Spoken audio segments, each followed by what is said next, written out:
Terungkap kondisi gadis disabilitas diduga korban ruda paksa oknum perawat rumah sakit, RS, di Cirebon, Jawa Barat. Keadaan gadis disabilitas diduga korban ruda paksa oknum perawat itu diungkap ibu kandungnya inisial NH, 38. NH mengungkapkan putrinya yang disabilitas tersebut kini suka melamun dan teriak-teriak sendiri sepulang dari perawatan di RS.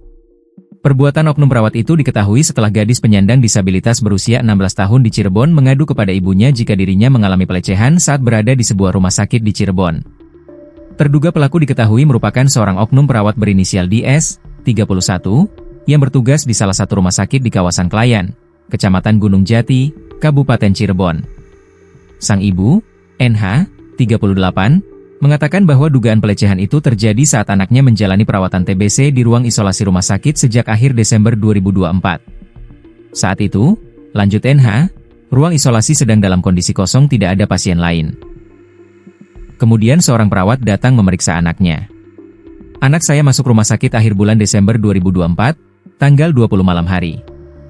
Waktu itu ruang isolasi kosong, nggak ada pasien lain. Tiba-tiba datang perawat, nanya keluhan anak saya, terus diperiksa sampai ke bawah. Kejadiannya seperti itu, pemerkosaan, ucap NH, saat ditemui di Mapolres Cirebon Kota, Sabtu, 10 Mei 2025, dikutip dari tribunjabar.id. NH menyebut dugaan pelecehan itu sudah terjadi sebanyak 3 kali, yakni 1 kali pada siang hari dan 2 kali pada malam hari. Lebih lanjut, NH mengaku, baru mengetahui kejadian tersebut setelah anaknya mengungkapkan peristiwa yang dialaminya pada akhir April 2025 lalu.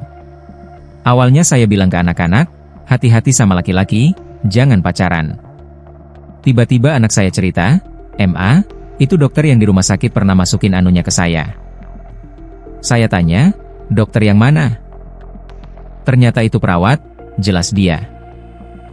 Setelah mendapat pengakuan dari anaknya itu, NH langsung mendatangi rumah sakit dan meminta putrinya menunjukkan sosok terduga pelaku. Anak saya tunjuk, itu yang lagi duduk. Saya foto perawatnya, terus saya lapor polisi, katanya.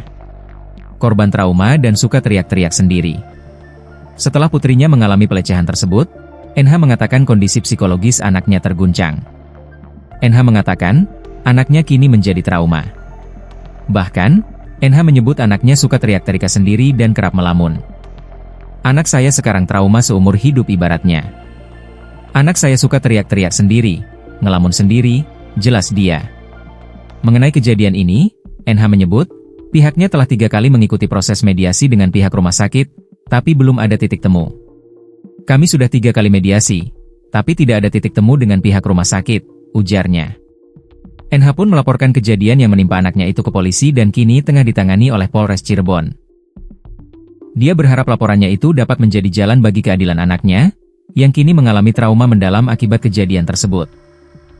Harapannya minta keadilan anak saya aja, kasihan, traumanya seumur hidup. Saya yakin anak saya korban pelecehan, ucap NH. Terkait pelaporan ini, Kapolres Cirebon Kota, AKBP Eko Iskandar, mengaku tengah melakukan penyelidikan secara mendalam.